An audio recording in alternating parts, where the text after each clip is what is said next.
우리는 오늘 구원받은 삶을 위해서 사도 바울이 시간을 건져 올리는 삶을 살아라 그 할 때 어떻게 해야 그러면 시간을 건져 올리는 삶을 살 수 있는지를 오늘 5가지로 정리를 해주고 있어요.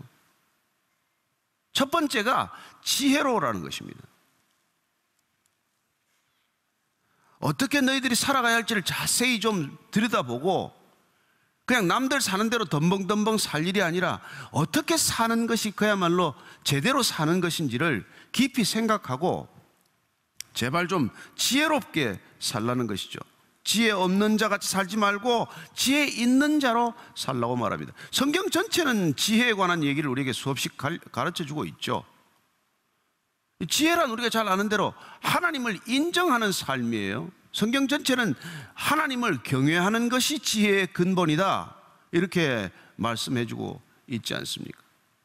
따라서 지혜롭게 산다는 것은 우리가 하나님을 경외하고 하나님을 인정하고 하나님을 두려워하고 하는 삶이지만, 어리석은 삶은 하나님을 부인하고 하나님을 멀리하고 하나님을 없다 하는 그런 삶으로 치닫는 걸 말하는 것이죠. 따라서 우리가 시간을 건져 올리기 위해서는 우리가 정말 지혜로워져야 한다는 것입니다. 여러분, 우리는 이 지혜에 대해서 참 많은 얘기를 성경을 통해서 전체를 통해서 우리는 배워왔고 또 배우고 있지만, 예수님께서는 오셔서 뭐라고 그러셨을까요? 지혜로운 삶을 집 짓는 데 비유를 해서 결론 내주십니다. 마태복음의 산상수훈 전체를 통해서 결론 부분에, 마지막 부분에 내 말을 듣고 이 말을 다 들은 대로 사는 것을 그분은 반석 위에 집 짓는 자라고 말씀을 해주고 있어요. 우리가 잘 아는 대로 마태복음 7장 마지막 부분에 한번 보십시오. 7장 24절 읽습니다. 시작. 그러므로 누구든지 나의 이 말을 듣고 행하는 자는 그 집을 반석 위에 지은 지혜로운 사람 같으니. 시간을 건져 올리기 위해서 지혜로워라, 지혜로운 삶을 살아라.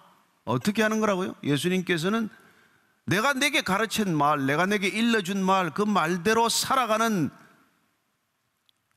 그 말씀대로 살아가는 삶이 곧 반석 위에 집을 짓는 거라고 말합니다.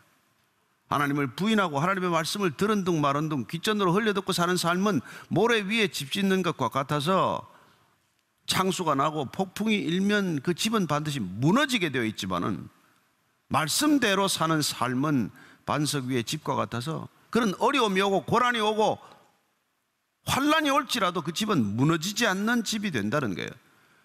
여러분, 집이 튼튼한 것보다 더 좋은 게 어디 있습니까? 무너지는 집에서 불안해서 어떻게 삽니까?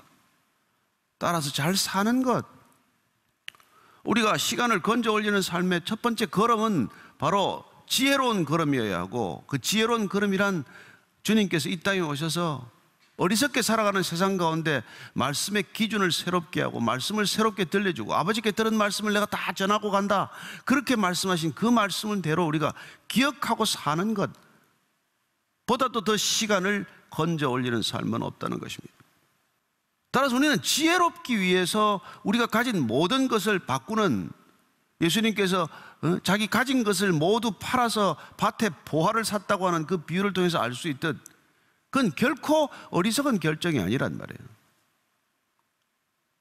우리가 가진 모든 것을 다 투자해서 돈을 더 벌겠다는 삶이 아니라, 우리가 가진 돈을 다 투자했으라도 우리가 지혜를 얻고자 하는 삶, 그게 여러분 우리가 시간을 건져 올리는 삶이란 말이에요. 시간을 떠내려보는 삶이 아니라.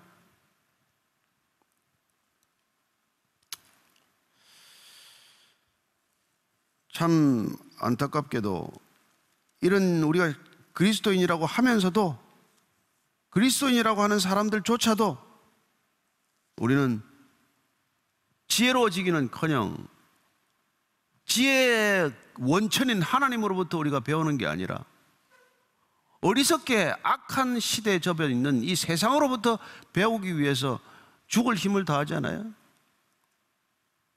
얼마나 많은 교육을 받습니까?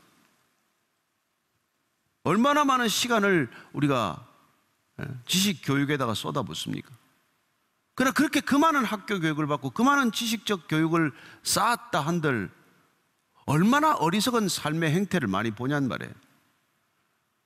주위에 그렇게 일일이 다 열거할 수도 없는 그 많은 사례들을 보면서도 우리는 여전히 그 삶을 답습하거나 되풀이하고 있는 어리석음에서 벗어나지 못하기 때문에 어쩌면 사도 바울은 지금 이런 얘기를 하고 있는 것이죠.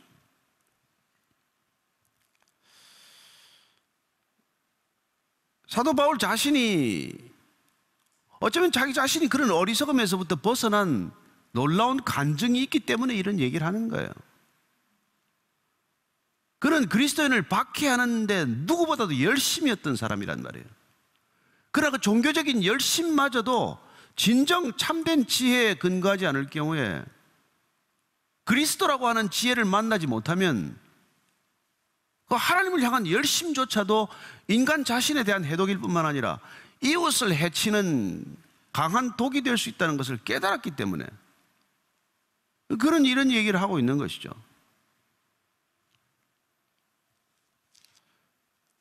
그리스도 안에서밖에 소중한 게 없구나. 그래서 그는 골로새서 2장 3절에서 이렇게 말합니다. 그 안에는 지혜와 지식의 모든 보화가 감추어져 있느니라. 그리스도 안에는 지혜와 지식의 모든 보화가 감추어져 있다고 말합니다. 이걸 그가 발견한 거 아니겠어요? 그가 지금 발견하지 못한 걸 지금 우리한테 지금 소개하고 있는 걸까요? 그리스도를 알고 보니까 모든 그 지혜와 모든 보화가 거기에 감춰져 있구나. 그걸 발견하는 것이야말로 우리 신앙의 핵심이어야 하는 거구나. 이걸 깨달은 것이죠. 따라서 그가 시간을 건져 올리는 삶을 살고 나서부터 그는 어떤 것도 고난이라고 생각하지 않는 삶이 된 거예요. 그리스도 안에서 겪는 고난이란 고난이 아니라 단순한 고난이 아니라 그건 축복이라는 걸 그가 알았기 때문에 그 이후 그가 걸어가는 생애를 보면은 도저히 우리가 이해가 안 가는 삶을 살기 시작하지 않습니까?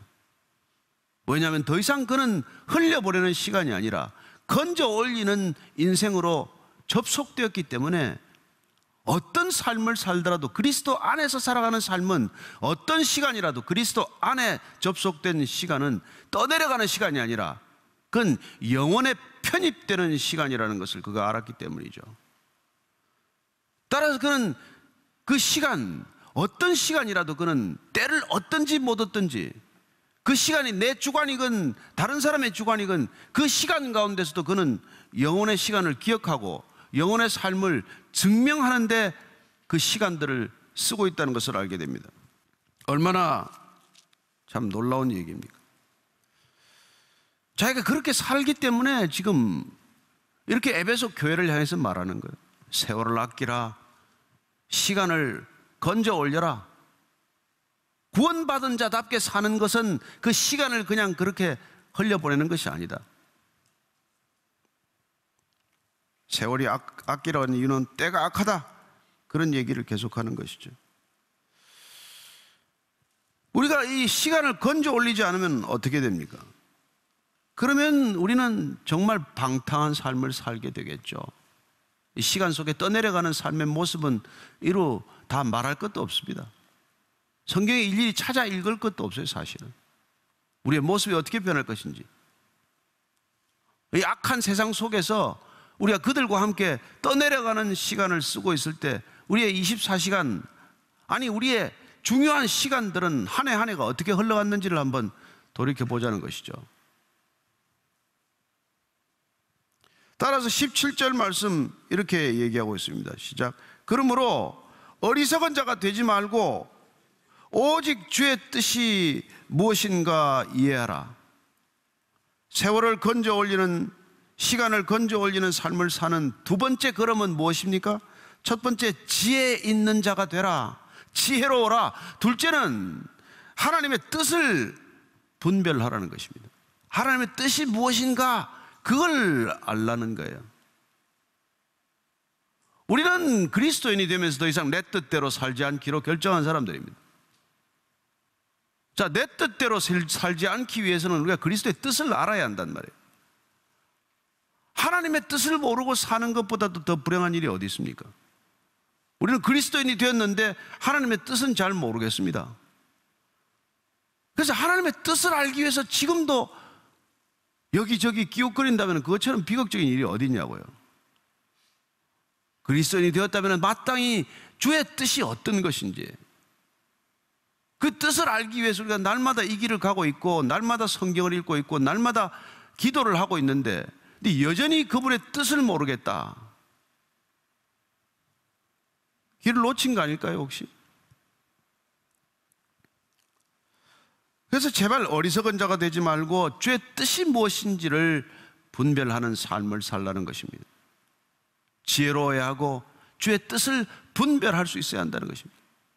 무슨 일이 있건 이것이 주의 뜻인가 아닌가, 이게 구분이 돼야 되죠. 이게 아닌데도 불구하고 내 정욕이, 내 욕망이, 내 탐욕이 집요하게 그걸 추구할 때는 그 욕망을 끊기 위해서 성령이 인도하고자 하는 것과 상충될 때 내 뜻을 꺾고, 내 욕망을 꺾고, 내 탐욕의 뿌리를 뽑고 그분의 뜻에 복종시키기 위해서 걸어가는 것, 그게 여러분 시간을 허비하지 않고, 시간을 흘려보내지 않고 시간을 제대로 사는 삶 아니겠어요? 우리에게 하나님께서 주시는 소중한 기회들이 있을 터인데 그 기회를 그냥 땅에 파묻어버린, 그래서 마치 한 달란트를 땅에 파묻었다가 주인에게 이 악하고 게으른 종아라고 야단 맞았던 사람처럼 그렇게 사는 것보다 어리석은 삶이 어디 있겠어요? 하나님께서 주신 것들이 있는데 그걸 어떻게 선용할지도 모르고, 특별히 우리에게 주신 소중한 삶의 기회조차도 우리가 놓쳐버리고, 그리고는 그냥 세상 사람들이 가는 대로 그냥 여기 끼웃 저기 끼웃, 이 취미 조금 저 취미 조금, 이것도 손대보고 저것도 손대보고 어떤 것도 만족하지 못한 채 일생을 허비한다면 그것보다도 어리석은 삶이 어디 있냐는 거예요. 해야 할까 말아야 될까, 이래야 될까 저래야 될까, 이게 옳은가 저게 옳은가, 늘 우리가 상황 속에서 휘둘리면서 상황 윤리적 존재가 되고 마는 까닭은 거룩이라고 하는 잣대를 우리가 너무 버겁다고 포기한 탓에 그냥 휩쓸리듯 쓸려가는 삶의 모습을 얘기하고 있는 것이죠. 따라서 우리는 오늘 사도 바울이 이 말씀을 통해서 얘기하고 있듯 거룩함, 그 다음에 음란을 버리라고 말하고 있습니다. 음란하지 말라는 거, 이것도 무슨 이해가 필요하겠어요? 그래서 성경에서는 두 가지 음란을 말해요. 우리가 육신의 음란도 있지만 하나님을 벗어나서 하나님을 더 의지하는 것, 하나님처럼 의지하는 것들은 다 영적인 간음에 해당하는 것이고 영적인 음란에 해당하는 것 아닙니까? 따라서 내가 하나님보다 이걸 더 많이 생각하고 있다, 마치 하나님은 없어도 되는데 이건 없으면 안 될 것 같다 하면 우리는 이미 음란해진 거란 말이에요. 그렇게 영적인 간음이 시작되면 우리의 몸도 어딘가를 향해서 간음하고 있는 행동을 거침없이 하기 시작하기 때문에 이런 기준을 얘기하고 있는 것이죠. 또 어떻게 하면 우리가 하나님의 뜻을 쫓아서 갈 수 있습니까? 오늘 보니까 뜻을 분별하는 게 자기의 아내 대할 줄을 이렇게 거룩함과 존귀함으로 하라는 거예요. 이거 뭐 아내뿐이겠습니까? 배우자를 대하는 태도에 여러분 그 모든 것들이 담겨 있다는 거예요. 배우자를 우리가 깨끗하게 대할 줄 알고 존귀하게 여길 줄 알고 다른 사람만큼이라도 대해 보십시오. 정말 우리가 한번 다 같이 한번 오늘 이 시간에 왜 가장 소중한 이 배우자라는 존재를 남만큼도 못 대하고 살면서 남의 자녀보다도 자기 자녀를 더 하대하고 살면서 가정을 그렇게 속속들이 무너뜨리면 도대체 어디 가서 우리가 구원받은 삶을 살아낼 수 있겠냐는 것이죠. 그래서 그게 하나님을 모르는 이방인과 같이 살아가는 거다.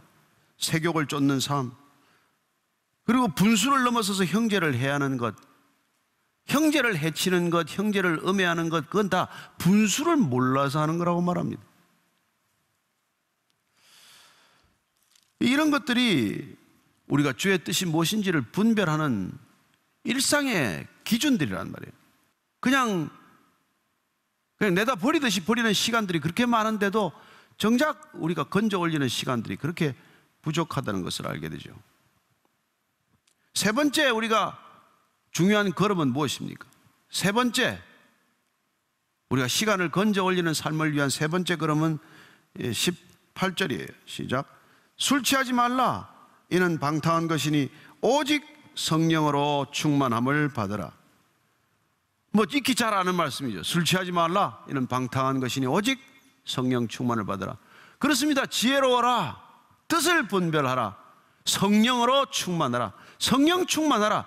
늘 듣는 말씀이고 자주 듣는 말씀인데 어떻게 해야 성령 충만하느냐는 것입니다.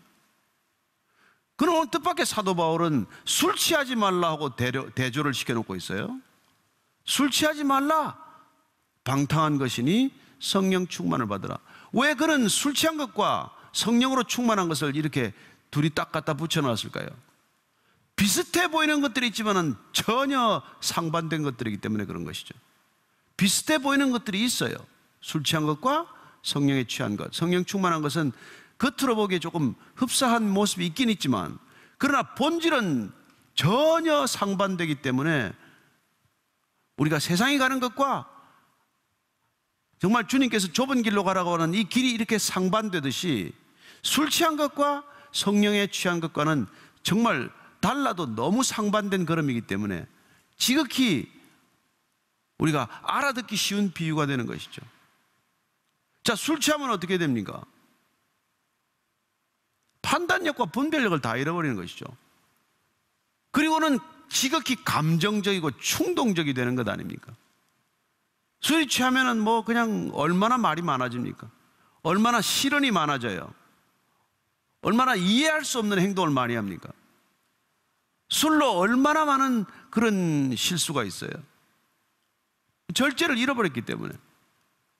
따라서 술은 우리의 정말 이 중추신경계를 파괴시키는 것 아닙니까? 술만 그럴까요? 오늘 술 취하지 말라고 하는 것은 이 시대를 향해서 어쩌면 마약에 취하지 말라, 어쩌면 돈에 취하지 말라, 어쩌면 권력에 취하지 말라, 어쩌면 인기에 취하지 말라 하는 말과 크게 다르지 않습니다. 어떤 형태의 중독 현상이 일어나기 시작을 하면은 우리는 전체 신경계가 마비되듯 판단력과 분별력을 잃어버리는 것 아니에요. 멀쩡한 사람이 멀쩡한 분별력을 잃어버리는 걸 우리가 보지 않습니까? 그리 결코 가서는 안 되는데 기어이 그 길로 가는 우리 자녀들을 보지 않습니까?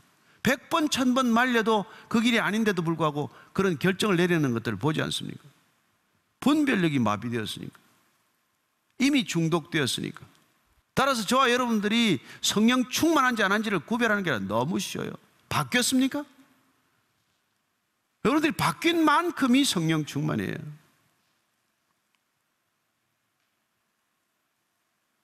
그렇게 바뀐 게 전혀 없다. 그럼 성령과 상관없이 사는 것이겠죠. 또 한 가지는 여러분을 통해서 누가 예수 믿게 되었냐입니다. 내가 성령 충만했더니 내 삶과 신앙을 통해서, 내 믿음과 삶을 통해서 누가 예수를 믿게 되었냐? 내 삶이 어떻게 증언되었냐? 누구의 삶도 시간을 건져 올리는 삶으로 바뀌도록 도와주는 흔적이 있냐? 그 얘기예요. 내만 시간을 건져 올리고 혼자서 낚시질한 것만 끝이냐? 아니면 내가 시간을 건져 올리는 삶으로 인해서 누군가에게 이 삶의 모습이 도전이 되고 자극이 되고 궁금증을 불러일으키고, 그리고 그 사람에게도 복음이 전해져서 신기하게도 그 사람도 성령의 열매를 맺는 사람으로 바뀌었냐는 것입니다. 그게 지금 사도 바울이 성령 충만을 받으라고 하는 이유예요. 우리가 성령 충만하지 않고서는 우리는 복음을 증언할 증인으로 살 수 없기 때문에 우리가 성령 충만할 때만이, 여러분 술만 좀 취해도 계속해서 사람한테 술을 먹여요. 뭐 제가 술 얘기는 길게 안 하겠습니다만 혼자서 먹지 않아요. 술 꼭 누구를 먹인다고요. 늘 술집에 끌고 가고 그렇습니다. 우리는 그런 이 변화를 술 취한 사람을 통해서 보게 된단 말이에요. 그런 점에서 성령 충만한 사람도 동일하다 이 뜻입니다. 성령 충만한 사람도 절대로 자기 믿음에 머물러 있지 않습니다. 누군가에게 시간을 건져 올린 증은 간증을 하게 마련이란 말이에요. 내가 건져 올린 시간들이 어떻게 영혼의 시간으로 변화했는지, 어떻게 내 물리적인 시간이 초시간으로, 초월적인 시간으로 전환되었는지, 변환되었는지를 그는 날마다 증언하기 때문에 그런 일들이 일어난단 말이에요. 따라서 저와 여러분들이 구원받은 삶을 살 때, 우리가 시간을 건져 올리는 삶을 살아가고자 할 때, 아니 살게 될 때, 첫 번째는 지혜롭게 될 것이요, 두 번째는 뜻을 분별하게 될 것이요, 세 번째는 성령 충만하게 될 것임을 반드시 믿으시기 바랍니다. 안 일어나면 이상하게 여기게 된단 말이에요. 나는 왜 변화가 없나? 나는 왜 어제나 오늘이나 아무 밋밋하나? 내 삶에 아무런 열매나 변화가 없나? 왜 나는 나한테 와서 예수 믿는 게 뭔지를 물어보는 사람이 없나? 왜 한번 교회 같이 가자는 사람이 없나? 이걸 여러분이나 제가 국금스럽게 여긴단 말이에요. 무슨 일인가 이게 도대체?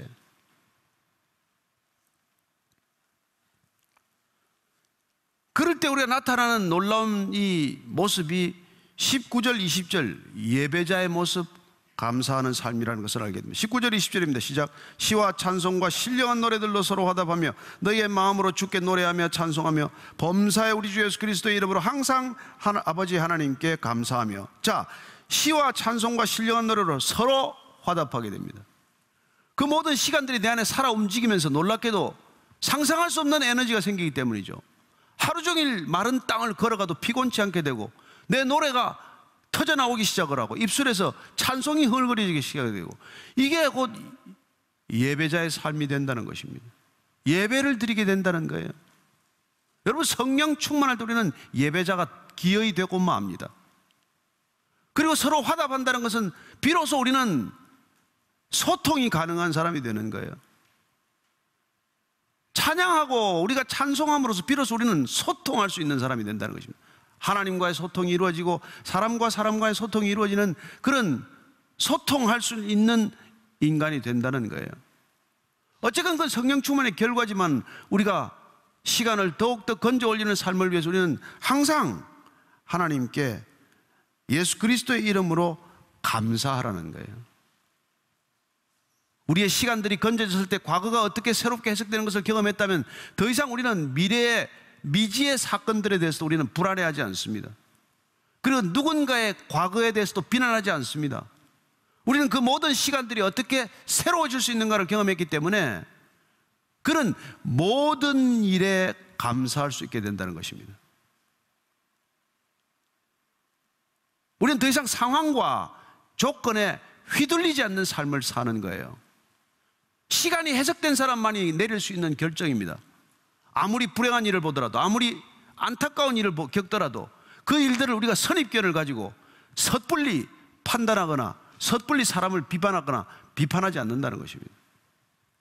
그게 항상 감사하기로 결정된 삶의 모습이에요. 그게 시간을 건짐받은 사람의 모습이란 말이에요. 모든 시간이 해석된 사람은 더 이상 남의 해석되지 않은 시간을 가지고 비난하거나 비판하지 않는단 말이에요. 얼마나 놀라운 변화입니까? 그래서 그냥 우리가 그냥 그저 감사합니다, 입버릇처럼 말하는 것이 아니라, 우리가 알고 있는 일, 모르는 일, 알 수 없는 일, 그런 모든 신비한 일들이 다 하나님 앞에서 새롭게 그것이 빚어질 것이고, 그 시간들조차 구원받게 되면은 모든 시간들이 하나도 남김없이 연결되어서 그 모든 사건들이 우리 삶 전체를 변화시키는 핵폭탄이 될 거란 말이에요. 그런 사람들에게 다섯 번째, 오늘 사도 바울은 이렇게 결론 짓습니다. 21절입니다. 시작. 그리스도를 경외함으로 피차 복종하라는 거예요. 그리스도를 사랑하고 그리스도를 경외하는 것, 그 마음은 이미 우리에게 모든 시간 속에서 다 해석되는 일들이에요. 건져 올려진 시간 속에서 우리는 더욱더 그리스도를 경외하게 됩니다. 그러면 우리는 놀랍게도 그 사람에게 피차 복종할 수 있게 된단 말이에요. 타협하는 게 아니에요. 아니 그냥 좋은 게 좋은 겁니다 하고 양보하는 게 아니란 말이에요. 그 모든 것들이 투명하게 마치 드러나듯 우리의 삶 가운데 해석이 될 때 우리는 피차 복종이가 쉬워진단 말이에요. 그래서 아내가 남편에 대해서, 남편이 아내에 대해서, 부모가 아들에 대해서, 자녀가 부모에 대해서, 피차 직장의 상사가 부하에 대해서까지 그렇게 피차 복종하는, 기꺼이 순종하는 놀라운 변화가 일어나는 것이죠. 그게 하나님께서 우리에게 구원을 허락하신 이유요, 구원받은 사람이 시간을 건져 올렸을 때 일어나는 이런 상상할 수 없는 변화라고 하는 것입니다. 이런 변화를 경험하지 않으셨습니까? 이런 변화가 기대가 안 되십니까? 아니, 이런 변화가 기쁘지 않단 말입니까? 가슴을 칠 일입니다. 저는 여러분들이 이 일을 힘든 줄 모르고 할 수 있게 되기를 바랍니다. 힘들다고 말하지 않게 되기를 바랍니다. 무슨 바쁘다고 얘기하지 않게 되기를 바랍니다. 그 사람은 그게 너무 중요해서 테슬라를 위해서, 무슨 스페이스X를 위해서, 뉴럴링크를 위해서 일하는 사람이에요. 그 꿈 하나, 화성에 가는 꿈 하나. 우리 천국 가는 게 화성 가는 것보다 못합니까? 저는 오늘 우리가 이 악한 시대를 살지만 우리에게 주어진 소명을 우리가 감당하기 위해서 주님께서 우리에게 시간을 건져 올리도록 허락하셨습니다. 그 건져 올린 시간으로 한 주간 살아갈 때 여러분의 삶 가운데 새로운 놀라운 능력이 샘솟고 사랑이 샘솟는 것을 경험할 수 있게 되기를 축복합니다.